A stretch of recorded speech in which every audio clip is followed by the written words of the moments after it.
Basic concepts. 1. Why nations trade? It is not possible for every country in the world to produce all the raw materials it needs, diamonds, oil, bananas, etc. Just as it is impossible for every country to acquire the capital, technological and managerial know-how, and skilled labor necessary to produce automobiles and computers. Because of this, nations tend to specialize in those products which they can produce most efficiently. It is natural, therefore, for a diamond-rich country like the Republic of South Africa to specialize in the mining of diamonds. South Africa is said to have an absolute advantage over those countries that do not produce diamonds. The absolute advantage is an extreme example of comparative advantage, a theory devised by David Ricardo. The comparative advantage theory illustrates how two countries producing similar products can benefit from trade and specialization. For example, let us assume that country A can produce both products X and Y more efficiently than country B. According to Ricardo, country A can gain by specializing in either one of the products, e.g. X, which it can produce more efficiently, and importing the other product from country B. Country B would also benefit by this specialization. As a country's economy develops, its industrial structure changes, and at the same time, its comparative advantages change. Economic developments in other countries can affect a nation's comparative advantages. Japanese industrial products, for example, used to be in a superior position vis-a-vis the same products manufactured in other parts of the world. This helped to make Japan the second greatest economic power in the free world. Today, however, a number of newly industrialized countries, NICs, are beginning to erode some of those comparative advantages. In the areas of shipbuilding and steel, for instance, Japan has already lost its position in the market to the Republic of Korea, and simple electronic devices are now efficiently produced in Taiwan, Hong Kong, and the Republic of Singapore. Japan now finds many of its advantages in the high technology, finance, and service industries. 2. The international traders and the changing nature of their activities. Foreign traders help to distribute various products from producers to consumers in different countries. They are manufacturers, trading companies, import and or export merchants, and buying and or selling agents. If manufacturers do business in their own name and account, they are engaged in direct trade. If business is done through trading companies or agents, they are engaged in indirect trade.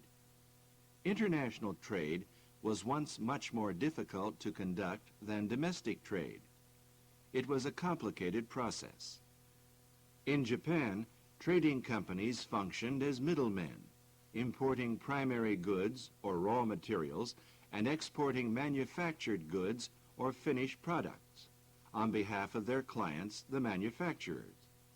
Foreign trade was controlled largely by a number of trading companies, which operated a worldwide network of branches, possessed trading expertise, and had access to international financial resources.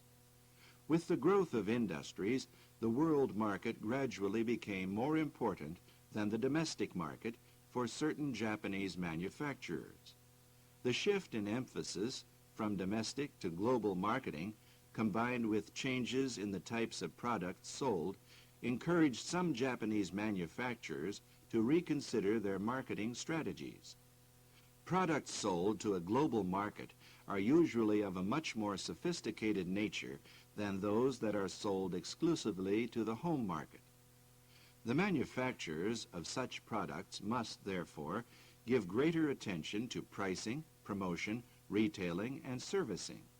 Hence, these manufacturers chose direct marketing, For a number of years, both trading companies and manufacturers have aggressively and successfully marketed their products overseas, creating serious trade imbalances between Japan and many of its partners. The huge trade surplus, combined with the protectionist attitudes and policies arising therefrom, and the significant appreciation of the yen, have encouraged some Japanese industries to make investments in key foreign markets. Today, there are many overseas plants producing goods bearing Japanese brand names for local and neighboring markets. Many Japanese manufacturers are now multinational companies. The internationalization is not limited to manufacturing, however. Japanese financial institutions, real estate firms, and other service enterprises are now a part of the international business scene. 3. Supporting organizations. Trading companies and manufacturers are not the only participants in international trade activities. The following are all components of international business: transportation, insurance, finance, and communication. Since trading companies and manufacturers cannot function in all of these areas, many supporting organizations exist. Shipping companies and airlines are the main providers of transportation services. Trucks, trains, and inland water transport also play an important role in the international carriage of goods before and/or after crossing borders. It should be noted that the sale of goods has two aspects. One is the transfer of title to the goods, and the other is the transportation and storage of the goods, physical distribution. Storage, warehousing companies, forwarding agents, and distributors play an important role in both areas. The international transfer of goods must be covered by insurance, either marine or air, because it contains much higher risks than domestic shipment. Insurance companies offer these services. International financing is necessary for the payment of imported goods and services, and for foreign investment. A well-known procedure is the furnishing of a documentary bill of exchange, which is often supported by a letter of credit, LC. International settlement of account usually accompanies either selling or buying foreign exchange, foreign currency. The international portfolio market is the domain of banks and securities companies. The process of selling and buying involves communication. Millions of letters, telexes, telephone calls, and facsimiles are exchanged daily in the course of doing business. This type of communication is made possible through the services of telecommunication companies and the post office. Newspapers, periodicals, television, and other media have a great impact on the market too. Ad agencies and research and survey agencies also play a role. A successful firm must try to make use of as many of these services as possible. International communication can be a major problem for all Japanese organizations involved, regardless of their line of business, because they must interact with foreigners. 4. National economies and barriers.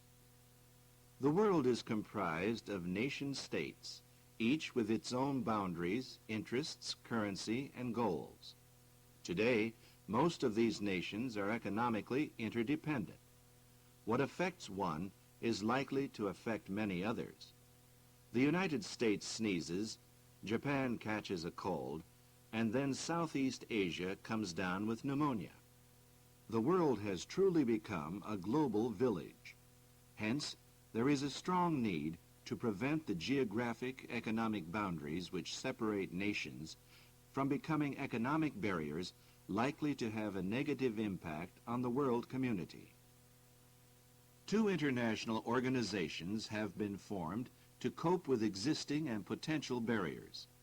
The General Agreement on Tariffs and Trade, GATT, was created after World War II for the purposes of coordinating the free world economies and promoting free trade.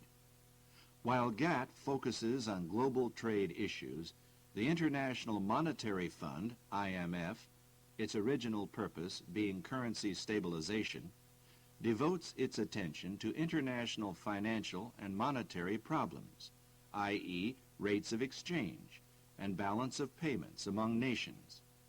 Theoretically, the activities of the GATT and the IMF should be sufficient to create an ideal environment for international commerce, bringing equal benefit to participating nations.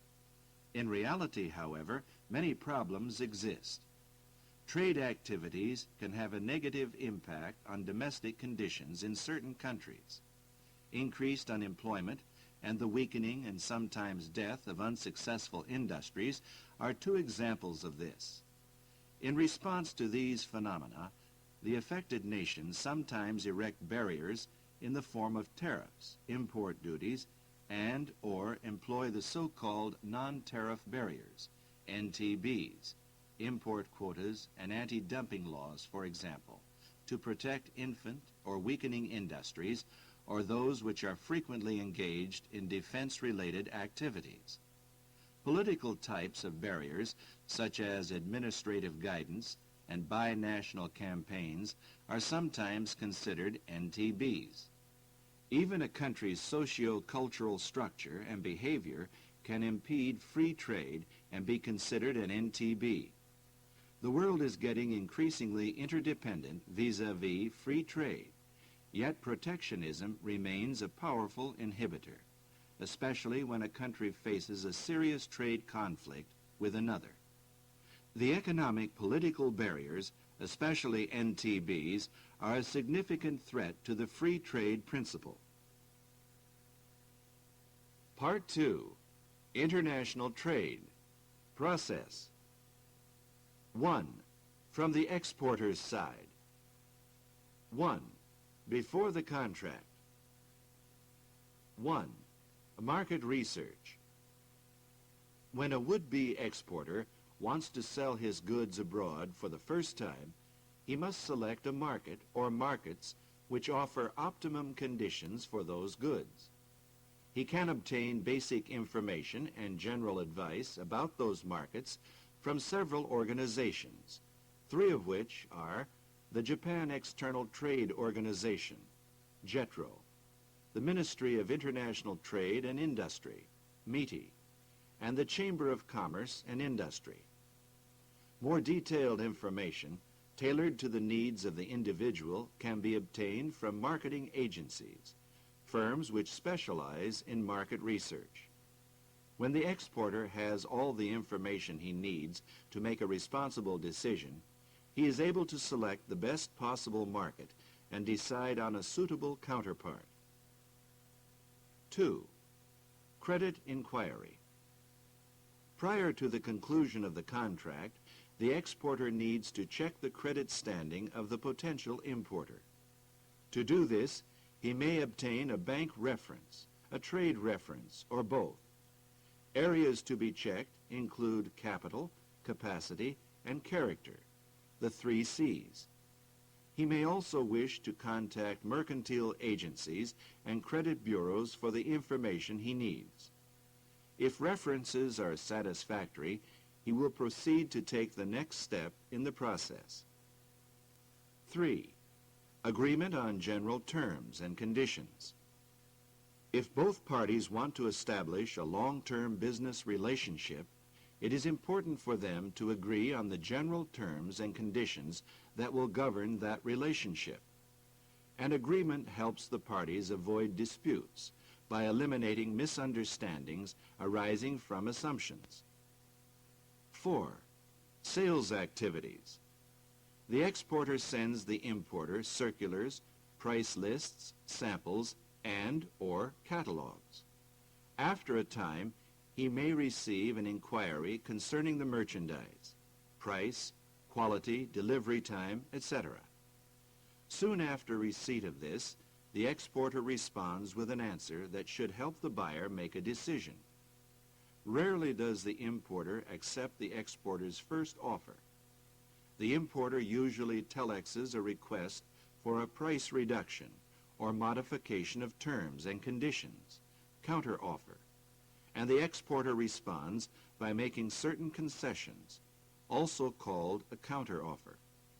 Usually, after several counteroffers are exchanged, the parties reach an agreement. 5. Conclusion of the contract. When one party accepts the other party's offer, counter or original, a contract is concluded. In order to confirm the conditions to which they have agreed, the exporter sends a sales note, or the importer sends a purchase note. The importer might send the exporter an order when he accepts the exporter's offer. The exporter will then acknowledge it by sending a confirmation of the order.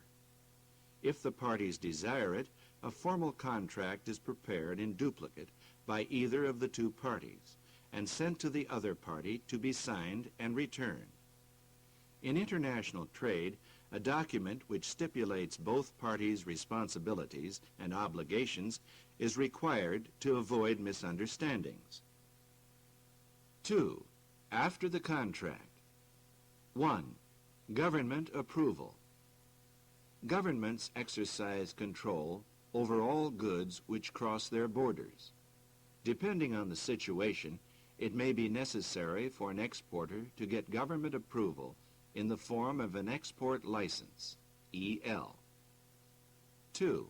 The letter of credit, LC.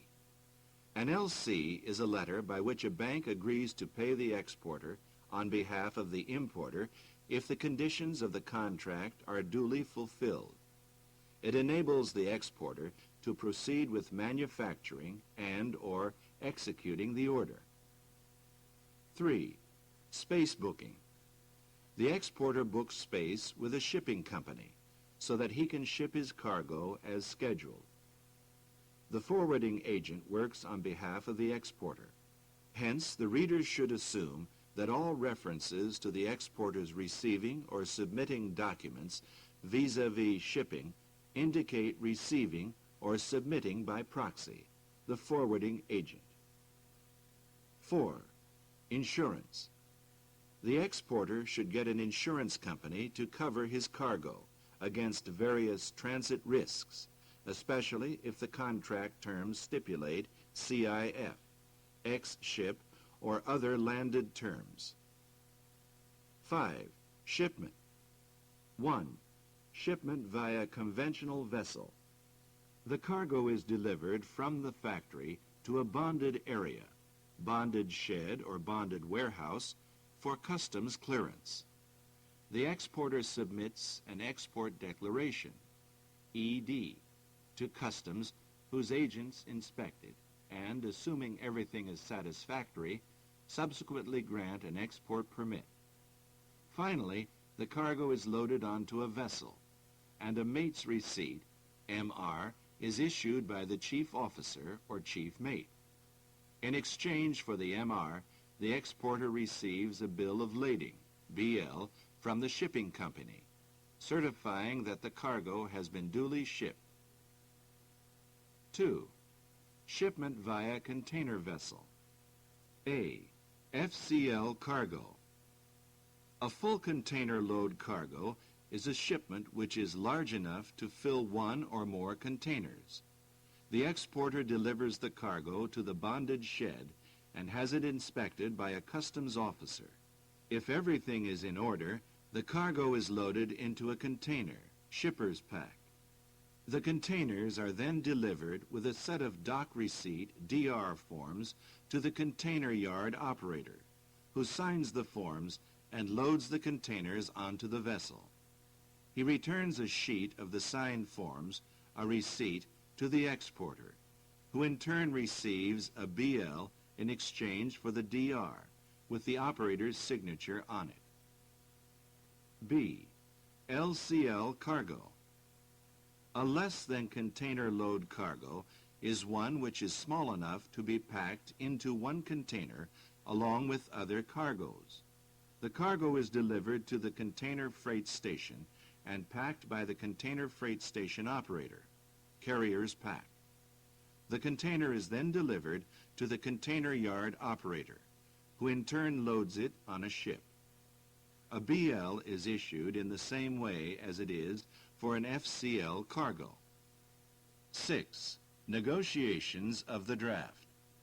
After shipment, the exporter prepares commercial invoices, customs invoices, and packing lists.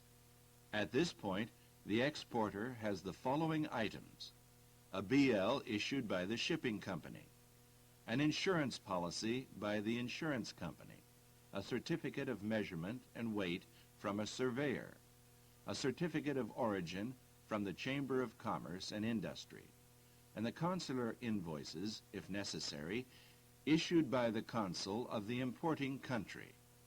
These documents constitute the shipping documents. The exporter presents the shipping documents together with a bill of exchange, BE or draft, to a bank. The draft is negotiated, bought by the bank, and it is subsequently sent to a correspondent bank located in the vicinity of the importer. The importer pays or accepts the draft in order to obtain the shipping documents. The existence of an LC facilitates negotiation. 7. Shipping advice.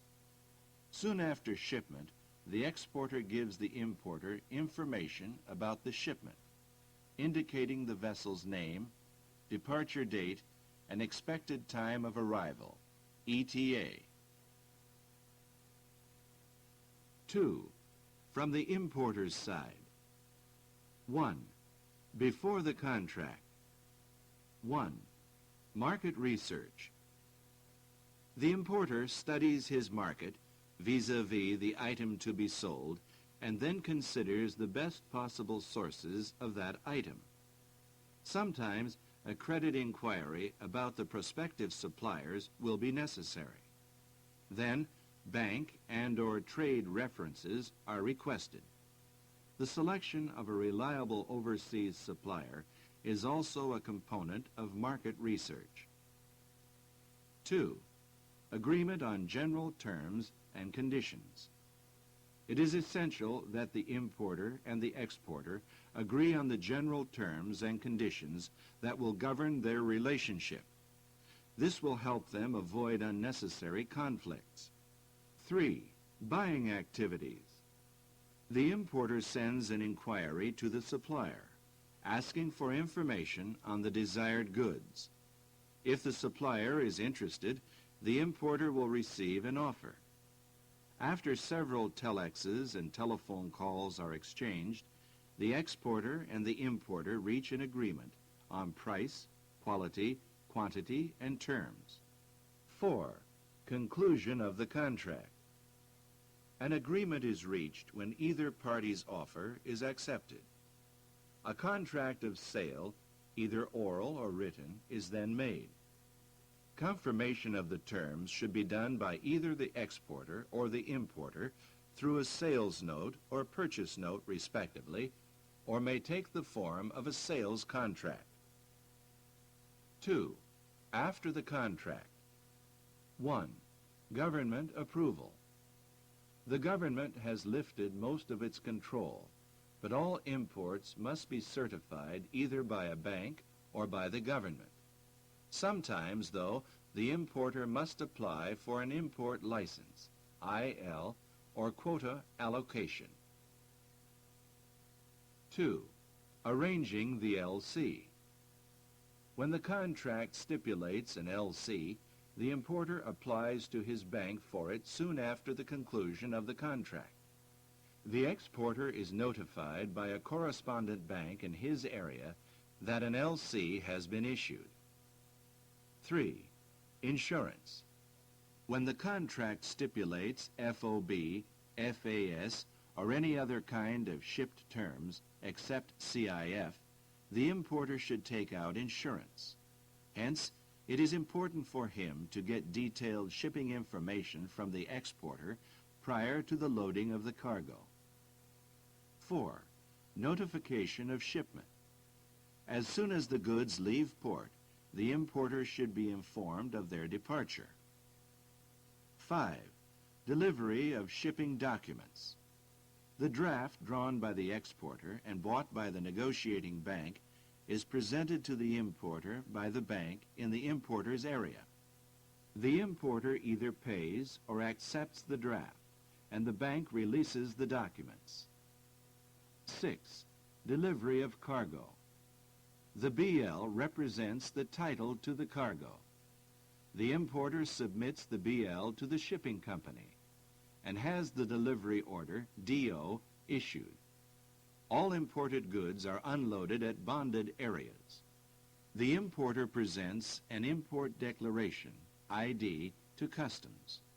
When appropriate, duties are assessed, and the importer pays them. Customs then grants an import permit. The importer is now ready to receive the cargo. The forwarding agent works on behalf of the importer. Hence, the reader should assume that all references to the importer's receiving or submitting documents vis-a-vis shipping indicate receiving or submitting by proxy, the forwarding agent.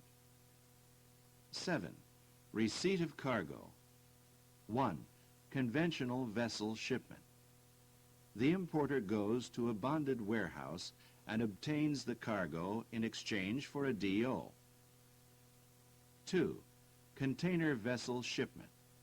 A. FCL cargo. The importer goes to a container yard and receives the containers from the operator in exchange for a DO. B.